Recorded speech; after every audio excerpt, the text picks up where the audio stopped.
UGC കരട് വിജ്ഞാപനത്തിനെതിരെ സർക്കാർ നാളെ സംഘടിപ്പിക്കുന്ന ദേശീയ ഉന്നത വിദ്യാഭ്യാസ കൺവെൻഷനെതിരെ ഗവർണർ രാജേന്ദ്ര അർലേക്കർ. വൈസ് ചെയർമാൻമാരെ നിർബന്ധപൂർവ്വം പങ്കെടുപ്പിക്കാൻ സർക്കാരിന് അധികാരമില്ല. സർവകലാശാലകൾ, സ്വയംഭരണ സ്ഥാപനങ്ങൾ വിവാദ സർക്കുലർ പിൻവലിക്കണമെന്നും ഗവർണർ ആവശ്യപ്പെട്ടു. അലക്സ് റാം മുഹമ്മദ് വിവരങ്ങളുമായി ചേരുന്നുണ്ട് തിരുവനന്തപുരത്ത് നിന്ന്. അലക്സ്, ഗവർണറുടെ ഈ ആവശ്യത്തോട് സർക്കാർ ഇതുവരെ അനുകൂലമായൊരു പ്രതികരണം നടത്തിയിട്ടുമില്ല. വീണ്ടും ഒരു ഗവർണർ സർക്കാർ പോരിന് കളമൊരുങ്ങുന്നുണ്ടോ അലക്സ്? റിജിത്ത്, അങ്ങനെ തന്നെ സംശയിക്കേണ്ടി വരും. ഗവർണറായി രാജേന്ദ്ര വിശ്വനാഥ് അർലേക്കർ സ്ഥാനമേറ്റതിനു ശേഷം സംസ്ഥാന സർക്കാരുമായും മുഖ്യമന്ത്രിയുമായൊക്കെ നല്ല ബന്ധമാണ് അദ്ദേഹം പുലർത്തിയിരുന്നത്. ഒരു ഏറ്റുമുട്ടലിന്റെ സാഹചര്യം ഇതുവരെ ഉണ്ടായിരുന്നില്ല. പക്ഷേ നാളെ UGC കരട് വിജ്ഞാപനത്തിനെതിരെ സംസ്ഥാന സർക്കാർ കൺവെൻഷൻ സംഘടിപ്പിക്കുകയാണ്. ദേശീയ ഉന്നത വിദ്യാഭ്യാസ കൺവെൻഷൻ തിരുവനന്തപുരത്താണ് നടക്കുന്നത്. നാളെ മുഖ്യമന്ത്രി പിണറായി വിജയനാണ് ഈ കൺവെൻഷൻ ഉദ്ഘാടനം ചെയ്യുന്നത്. അതിൽ വൈസ് ചാൻസലർമാർ, അതുപോലെ അധ്യാപകർ, ഒപ്പം ഒഫീഷ്യൽസ്, വിദ്യാർത്ഥികളടക്കം പങ്കെടുക്കേണ്ടതുണ്ട്. അതുമാത്രമല്ല, ഇക്കഴിഞ്ഞ 15-ാം തീയതി അതുമായി ബന്ധപ്പെട്ട ഈ കൺവെൻഷന്റെ നടത്തിപ്പ്, ഒപ്പം അതിൽ പങ്കെടുക്കുന്ന അധ്യാപകരുടെ, വൈസ് ചാൻസലർമാരുടെ കാര്യങ്ങൾ, ഒപ്പം അതിലുള്ള ഫണ്ട്, അതായത് ചിലവ്, അതിന് വഹിക്കേണ്ട ചിലവ് അതാത് സ്ഥാപനങ്ങൾ വഹിക്കണം, ഡ്യൂട്ടി ലീവ് എന്നൊക്കെ സംബന്ധിച്ച് സംസ്ഥാന സർക്കാർ ഒരു സർക്കുലർ പുറത്തിറക്കിയിരുന്നു.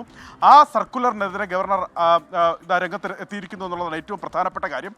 അത്തരമൊരു സർക്കുലർ ഇറക്കാൻ സർക്കാരിന് ഭരണഘടനാപരമായി ഉത്തരവാദിത്തം, അവകാശമില്ല എന്ന്, അധികാരമില്ല എന്ന് ഗവർണർ രാജേന്ദ്ര അർലേക്കർ പറഞ്ഞിരിക്കുന്നു. അദ്ദേഹം ഇന്ന് രാവിലെ മുഖ്യമന്ത്രിയെ തന്നെ നേരിട്ട് വിളിച്ച് അദ്ദേഹത്തിൻ്റെ ഈ അതൃപ്തി അറിയിച്ചു. സർവകലാശാലകൾ സ്വയംഭരണ സ്ഥാപനങ്ങളാണ്, സ്വയംഭരണ അധികാരമുള്ള സ്ഥാപനങ്ങളാണ്. അപ്പോൾ സർക്കാരിന് അത്തരത്തിലുള്ള ഇടപെടൽ നടത്താൻ നിർബന്ധപൂർവ്വം വൈസ് ചാൻസലർമാരെ പങ്കെടുപ്പിക്കാനോ ഇത്തരത്തിലൊരു നിർബന്ധപൂർവ്വം ഒരു സർക്കുലർ അടിച്ചേൽപ്പിക്കാനോ സാധിക്കില്ല എന്ന അദ്ദേഹത്തിൻ്റെ അതൃപ്തി കൃത്യമായി തന്നെ മുഖ്യമന്ത്രി അറിയിച്ചു. മുഖ്യമന്ത്രി അത് അംഗീകരിക്കുകയും ചെയ്തു. സർക്കുലറിൻ്റെ കാര്യത്തിൽ മുഖ്യമന്ത്രി അത് അംഗീകരിക്കുമ്പോഴും മുഖ്യമന്ത്രി പറഞ്ഞത് എല്ലാവർക്കും പറയാനുള്ള ഒരു വേദി, അത് UGC ചട്ടവുമായി ബന്ധപ്പെട്ട് അനുകൂലിക്കുന്നവരാണെങ്കിലും പ്രതികൂലിക്കുന്നവരാണെങ്കിലും അവർക്കെല്ലാം തങ്ങളുടെ വാദം സംസാരിക്കുന്നതിന് വേണ്ടി ഒരു വേദിയാക്കി ആ പരിപാടിയെ പുനഃസംവിധാനം ചെയ്യുന്നതിനെ സംബന്ധിച്ച് ആലോചിക്കുന്നുണ്ട് സംസ്ഥാന സർക്കാർ.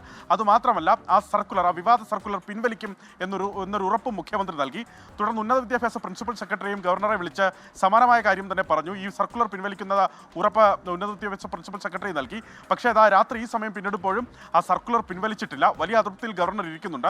ആ സർക്കുലർ പിൻവലിക്കാത്ത പശ്ചാത്തലത്തിൽ വൈസ് ചാൻസലർമാർ നാളെ ഇനി ഈ കൺവെൻഷനിൽ പങ്കെടുക്കുമോ എന്നുള്ള കാര്യത്തിലാണ് വലിയ അനിശ്ചിതത്വവും ആശയക്കുഴപ്പവും നിലനിൽക്കുന്നത്. മനസ്സിലാക്കുന്നത് ഭൂരിപക്ഷം വൈസ് ചാൻസലർമാരും ഒരുപക്ഷെ നാളത്തെ ഈ കൺവെൻഷനിൽ പങ്കെടുക്കാൻ സാധ്യത വളരെ കുറവാണ്.